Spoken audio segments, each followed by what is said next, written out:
Hello दोस्तों, हमारी आज की कहानी है सहेली के बहकावे में आकर जब बहू ने ससुराल वालों को किया परेशान।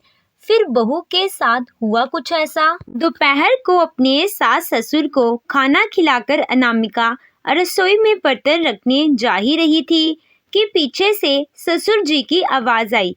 वाह अनामिका बेटा, खाना तो तुमने आज बहुत बढ़िया बनाया है। पेट के साथ साथ मन की भी संतुष्टि हो गई। इतना बढ़िया खाना खाने के बाद अगर एक बेसन का लड्डू भी मिल जाता जो तुमने कल बनाए थे तो मजा ही आ जाता। ससुर जी की यह बातें सुनकर अनामिका गुस्से से बुनबुनाती हुई रसोई घर में चली गई और बेसन के लड्डू का डिब्बा उठाकर ससुर जी के सामने इमेज पर जोर से पटका और अपने कमरे में जाकर बैठ गई। ना जाने समझ क्या रखा है इन लोगों ने मुझे। मैं तो बस इन लोगों के लिए एक नौकरानी ही हूँ। आखिर मैं भी तो एक इंसान हूँ। ऐसा सोचते हुए उसे अपनी सहेली की सारी बात याद आने लगी। दरअसल आज सुबह की ही बात है जब उसकी सहेली सोनम उससे मिलने आई थी। सोनम अपने ससुराल से अलग हो चुकी थी, यहाँ तक कि अपने पति से झगड़ा करके वो अब उससे भी अलग रह रही थी और एक बहुत बड़ी मल्टीनेशनल कंपनी में काम कर रही थी। उसके हिसाब से वह एक परफेक्ट जिंदगी जी रही थी। जिस समय सोनम अनामिका से मिलने आई थी तो करीब 11 बज रहे थे और अनामिका सबके लिए रसोई घर में चाय नाश्ता बना रही थी। वह बाग बाग कर सबको बड़े प्यार से नाश्ता करवा रही थी। अपनी सहेली के साथ कुछ वक्त बिताने के लिए उसने जल्दी से रसोई घर का सारा काम किया और फिर चाय नाश्ता लेकर अपनी सहेली सोनम के पास आ बैठी। और बता सोनम, तेरी नौकरी कैसी चल रही है? सोनम मुंह बनाते हुए बोली, अरे मेरा तो मैं बाद में बताऊंगी, लेकिन तेरे साथ जो कुछ हो रहा है वह अच्छा नहीं हो रहा है। सहेली की यह बातें सुनते ही अनामिका उलझन में पड़ गई। मैं कुछ समझी नहीं सोनम, साफ साफ बता तू क्या कहना चाहती है। अरे अनामिका, तू बड़ी बोली है, पढ़ी लिखी है, तो अपने ससुराल वालों की नौकरानी बनने की क्या जरूरत आन पड़ी? अनामिका इस समय हैरान होते हुए बोली, मैं भला अपने ससुराल में नौकरानी कब से हो गई? यह तो मेरा अपना परिवार है। इतना प्यार करने वाला पति मिला मुझे और मेरे सास ससुर तो मुझे इतना प्यार करते हैं कि जितना कोई अपनी बेटी से भी नहीं करता होगा। इस घर में मुझे लक्ष्मी का दर्जा दिया जाता है, तभी तो मैं भी अपने ससुराल वालों से इतना प्यार करती हूँ। बेवकूफ़ बना रखा है, अपनी उंगलियों पर नचा रही हैं और तुझे लगता है कि तेरी इस घर में बहुत अहमियत है। अरे तू इन लोगों के लिए केवल एक नौकरानी है। कभी अपने बारे में सोचा है तूने? सुबह से लेकर रात तक चक्कर गिनी बनी इन लोगों के लिए काम करती रहती हो। तेरी अपनी भी कोई प्राइवेट लाइफ है कि नहीं? प्यार में सब लोग तुझे बस अपना काम निकलवा रहे हैं। अगर तू अब नहीं संभली तो बाद में तुझे बहुत पछताना पड़ेगा। बता दे इन लोगों को कि तू आज के ज़माने की एक पढ़ी लिखी लड़की है, इन लोगों की कामवाली नहीं।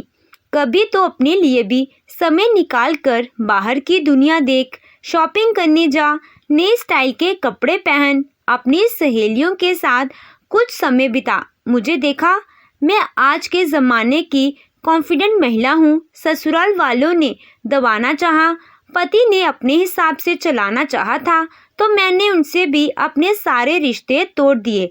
आज मैं अपने हिसाब से जी रही हूँ, लेकिन संतुष्ट हूँ। लेकिन तुझे इन लोगों के प्यारे के झूठे झांसे में आकर अपनी ज़िंदगी बर्बाद करने की कोई ज़रूरत नहीं है।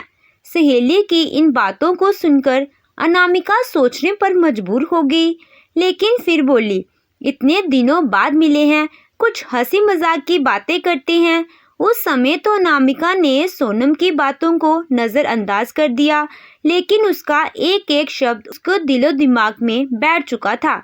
सोनम की बातें सुनने के बाद उसे सच में ऐसा लगने लगा था कि ससुराल वाले केवल उसका इस्तेमाल कर रहे हैं और उसकी नज़रों में उसकी अहमियत केवल एक काम वाली बाई जैसी है। थोड़ी देर में उसकी सहेली बोली, अच्छा ठीक है अनामिका, अब मैं चलती हूँ। कुछ दिन हो गए थे ब्यूटी पार्लर भी नहीं गई थी। वह क्या है ना, मैं अपना पूरा ख्याल रखती हूँ। अनामिका, शायद तुझे मेरी बातें का कुछ बुरा लगा होगा, लेकिन इस विषय पर एक बार ज़रूर सोचना। अपनी सहेली की बात याद करते हुए अनामिका की तुरंत अचानक बंग हुई। जैसे ही उसके ससुर जी की आवाज़ आई, बेटा अनामिका, मेरा चश्मा तो देना, ज़रा बिना चश्मे के अखबार भी नहीं पढ़ पाता हूँ। उस समय तीखे स्वर में अनामिका बोली, नहीं पापा जी, अभी मेरे पास बिल्कुल भी समय नहीं है। अगर चश्मे के बिना अखबार नहीं पढ़ पाते हैं तो थोड़ी देर अखबार छोड़ दीजिए। अपनी बहू अनामिका का इस तरह के जवाब की उम्मीद तो उसके ससुर जी ने भी कभी कल्पना नहीं की थी, क्योंकि अनामिका तो हमेशा हंसी खुशी से उनके काम कर दिया करती थी। उसके इस व्यवहार पर उसकी सासू माँ भी चौंक गई, लेकिन किसी ने उसे कुछ नहीं कहा। परंतु थोड़ी देर बाद उसकी सासू माँ उसके पास आई और बड़े प्यार से उसे पूछने लगी, अनामिका बेटा, कुछ परेशान लग रही हो, क्या हुआ? अनामिका बोली, नहीं, मुझे भला क्या परेशानी हो सकती है? मैं तो यहाँ आप सबकी परेशानियाँ दूर करने के लिए बैठी हूँ। अनामिका की बात सुन सास ने कुछ कहना उचित नहीं समझा और वह चुपचाप वहाँ से बाहर चली गई। रात के समय अनामिका ने कोई अलग से दाल सब्जी नहीं बनाई और डिनर में दोपहर वाली सब्जी रख दी। दोपहर की सब्जी देखते ही उसका पति अमित बोला, अरे अनामिका, फिर से वही दोपहर वाली सब्जी, रात को कुछ नहीं बनाया? पति की बात सुन अनामिका गुस्से से बोली, हमसे नहीं बनती हर बार की अलग अलग सब्जी, पसंद आती है तो खाओ वरना छोड़ दो, लेकिन अब मैं हर समय अलग सब्जी नहीं बनाऊंगी। ऐसा कहकर वह अपने कमरे में जाकर सो गई। अनामिका का यह जवाब पाकर अमित भी हक्का बक्का रह गया, लेकिन फिर भी किसी ने उसे कुछ नहीं कहा। सब लोग खाना खाकर अपने अपने कमरे में चले गए। कमरे में लेटे हुए अनामिका सोचने लगी, आए मुझे नौकरानी बनाने वाले, कल सुबह मैं जल्दी उठकर किसी के लिए कुछ नहीं बनाने वाली, जिसको जो खाना है बनाए और खाए। कुछ दिन में ही सबकी अकल ठिकाने न लगाई तो मेरा नाम भी अनामिका नहीं। अगले दिन सुबह अनामिका का नींद तो खुल गई, लेकिन वह अपने कमरे से बाहर ही नहीं निकली। तभी सासू माँ कमरे के दरवाजे पर आई और बोली, अनामिका बेटी, आज तेरी ननद घर पर आ रही है, तो आज खाने में कुछ स्पेशल बना देना। मैं तो कहती हूँ मटर पनीर की सब्जी बना ले तो अच्छा रहेगा। तुम जल्दी से तैयार होकर आ जाओ, तब तक मैं खीर बनाने के लिए रखती हूँ। इतना सुनने की देरी थी कि अनामिका बोली, मैं तो आप लोगों की मुफ्त की नौकरानी बन के रह गई हूँ, जो दिन भर सबके लिए काम करे और मेहमानों को भी आओ भगत करती रहे। बहुत हो गया, अब हमसे ज़्यादा उम्मीद लगाने की कोई ज़रूरत नहीं है। उसी समय अनामिका पैर पटकते हुए जैसे ही बाथरूम की तरफ जाने लगी, तभी अचानक से उसका पैर फिसल गया और वह धड़म से जमीन पर गिर गई। दरवाजे की चौखट पर उसका सिर टकरा गया। यहाँ एक और उसकी टांग में भयंकर दर्द होने लगा तो दूसरी ओर माथे से खून बहने लगा। उसकी सासू माँ यह सब देखकर अचानक घबरा गई और दौड़ी दौड़ी उसके पास आई और तुरंत उसे सहारा देते हुए जैसे तैसे बिस्तर पर लेटाया और अपने दुपट्टे से बहते हुए खून को रोकने की कोशिश की। सुबह का समय था तो अमित भी घर पर ही था। सासू माँ ने आवाज़ देकर बुलाया तो सब दौड़े दौड़े आए। अमित ने जल्दी से गाड़ी निकाली और दर्द से कराती हुई अनामिका को उठाकर गाड़ी में बिठाया। सासू माँ भी साथ में बैठे। अस्पताल जाने के बाद पता चला कि अनामिका को पैर में फ्रैक्चर आया है। अपनी हालत पर अनामिका बस रोती ही जा रही थी। तभी सासू माँ उसके पास आई और हौसला बढ़ाते हुए बोली, कुछ नहीं हुआ बिटिया, परेशान होने की कोई जरूरत नहीं है, हम लोग तेरे साथ हैं। डॉक्टर ने कहा है कि फ्रैक्चर हल्का सा है और कुछ ही समय में तो बिल्कुल ठीक हो जाएगा। प्लास्टर चढ़ाकर अनामिका की अस्पताल से छुट्टी कर दी गई। अब तक उसकी ननद भी घर पहुंच चुकी थी, लेकिन उसके घर पहुंचने से पहले ही उसके कमरे के साथ पूरे घर को अच्छी तरह से व्यवस्थित कर दिया था, ताकि उसकी भाभी को कोई तकलीफ ना हो।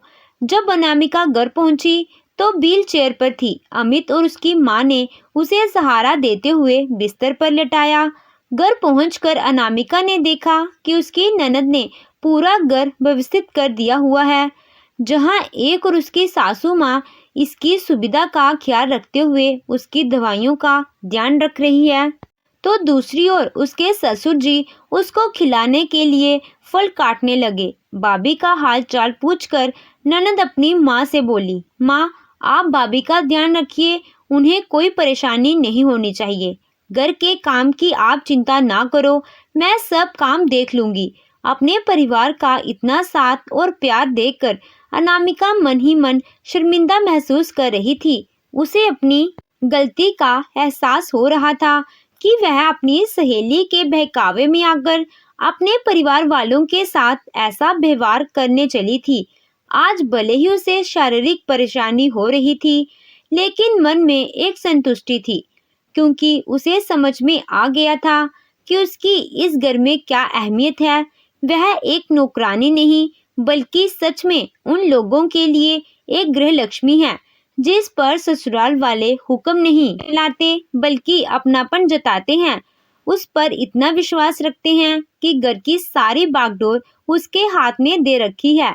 आज उसने तय कर लिया था कि आज के बाद वह किसी के बहकावे में आकर अपने स्वर्ग जैसे घर को तोड़ने का सोचेगी भी नहीं। यह सब विचार करते हुए अनामिका की नजर अपने ससुर जी पर पड़ी, जो खाने की थाली लेकर आ रहे थे। उम्र होते हुए भी वह अपनी बहू की सुविधा का पूरा ख्याल रख रहे थे। फिर सासू माँ उसके पास बैठी हुई बोली, भगवान का शुक्र है, मेरी बहू बिल्कुल ठीक है। अब इसे मुस्कुराते देखा तो अब मेरे मन को शांति मिली है। तभी अनामिका की ननद बोली, माँ, आप सब लोग बैठिए, मैं आप लोगों के लिए चाय और नाश्ता लेकर आती हूँ। बेटी की बात सुनकर ससुर जी बोले, हाँ बेटा, यह तुमने बहुत सही बात कही है, जा फटाफट लेकर आ। उसी समय अनामिका हंसते हुए बोली, और बेसन के लड्डू बाहर डिब्बे में ही रखे हैं, वह खाना मत भूलिएगा। तभी सासू माँ हंसते हुए कहने लगी, तेरे ससुर जी को तो बस खाने की पड़ी है। तभी अनामिका को सोनम का फोन आता है।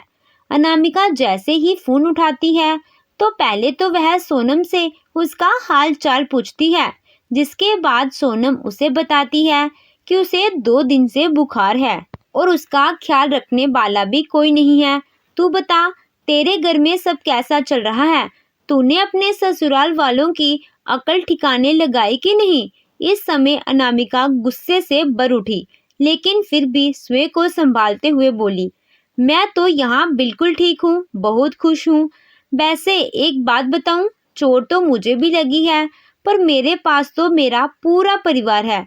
मैं तुम्हारी तरह अकेली तो नहीं हूँ। मेरे ससुराल वाले मेरा भरपूर ध्यान रख रहे हैं कि किसी के बहकावे में मैं बिल्कुल नहीं आऊंगी। चलो अब मैं फोन रखती हूँ, मेरी प्यारी ननद मेरे लिए चाय लेकर आ चुकी है। ऐसा कहते हुए अनामिका ने फोन रख दिया। आज उसके परिवार के सभी लोग एक साथ बैठकर हंसी मजाक कर रहे थे और अनामिका मन ही मन अपने भाग्य पर गर्व महसूस कर रही थी। तो दोस्तों, आपको ये कहानी कैसी लगी? कमेंट कर ज़रूर बताइएगा। कहानी अच्छी लगी हो तो वीडियो को लाइक कीजिएगा, चैनल पे नए हो तो चैनल को सब्सक्राइब कीजिएगा। Thank you.